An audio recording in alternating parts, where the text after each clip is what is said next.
श्री कृष्णाय नमः। श्रीमदाचार्य चरण कमलेभ्यो नमः। श्री गोपी जनवल्लभाय नमः। श्री महाप्रभु जी की निज वार्ता प्रसंग 41।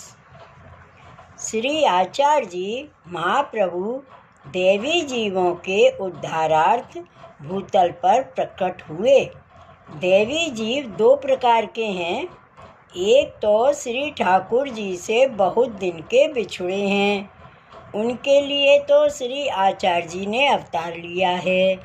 एक देवी जीव श्री आचार्य जी महाप्रभु के साथ ही आए हैं। वे देवी जीव कैसे हैं? उनके ऊपर श्री ठाकुर जी ने साक्षात अनुग्रह किया है। वह तो श्री आचार्य जी महाप्रभु का समाज है, जिनको तो श्री आचार्य जी अपने वचनामृत से सींचकर इसी देह से उनको नित्य लीला के दर्शन कराते। उनके ऊपर जिस भांति से श्री आचार्य जी ने अनुग्रह किया और श्री गोवर्धन नाथ जी का साक्षात्कार हुआ, वह घरू वार्ता 84 बैठकों के चरित्र तथा 84 वैष्णवों की वार्ता में विस्तार पूर्वक पढ़ने में आएगा। श्री वल्लभाधीश की जय। श्री महाप्रभु जी की निज वार्ता प्रसंग 42। एक समय श्री आचार्य जी महाप्रभु गुजरात पधारे। वहाँ रात्रि एक गांव में ब्राह्मण के द्वार के आगे चबूतरा पर उस ब्राह्मण को पूछकर आपने विश्राम किया।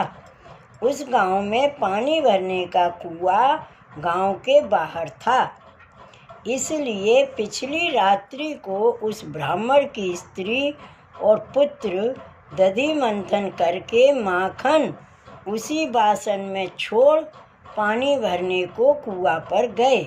उनके दोनों पुत्र बालक थे, उसको सोते ही छोड़कर गई। वे दोनों बालक समवय के थे।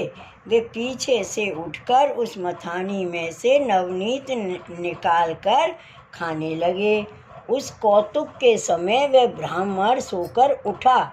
उसने यह देखकर बाहर आकर श्री आचार्य जी महाप्रभु से कहा, महाराज, आपको श्री ठाकुर जी का एक कौतुक दिखाता हूँ। तब आपने भीतर पधार कर दूर से देखा तो वे बालक माखन खा रहे हैं। यह देखकर आप पीछे पधारे और उस ब्राह्मण से कहा कि तेरे को श्री कृष्ण बलदेव जी का भाव ऐसा उपजा है, इसलिए तू अपनी स्त्री को मना करना, इन बालकों पर कुछ भी प्रहार नहीं करे।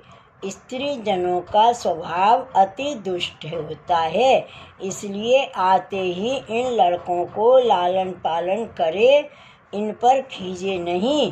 पीछे उस ब्राह्मण ने उस पनिहारिन के सन्मुख जाकर कहा कि बालक ने ऐसा कौतुक किया है, इसलिए तू उसको कुछ कहना मत, पुचकारना। ऐसा कहकर उसने स्त्री को मना किया। तब उसने आकर पानी का बासन धरकर उन बालकों को गोद में लेकर पुचकार कर मुख चूम कर कहा, भला किया जो तुमने माखन खाया। श्री आचार्य जी महाप्रभु ने यह चमत्कार संघ के भगवदीय दामोदर दास आदि सबको कहा। सारे गुजरात में से इस ब्राह्मण को भगवत लीला की स्फूर्ति हुई है। पीछे श्री आचार्य जी महाप्रभु ने वहाँ सप्ताह करके अपनी बैठक स्थापित कर आगे पधारे। श्री वल्लभाधीश की जय। श्री गोवर्धन नाथ की जय। श्री जय जय श्री गोखले, जय जय श्री गोखलेश।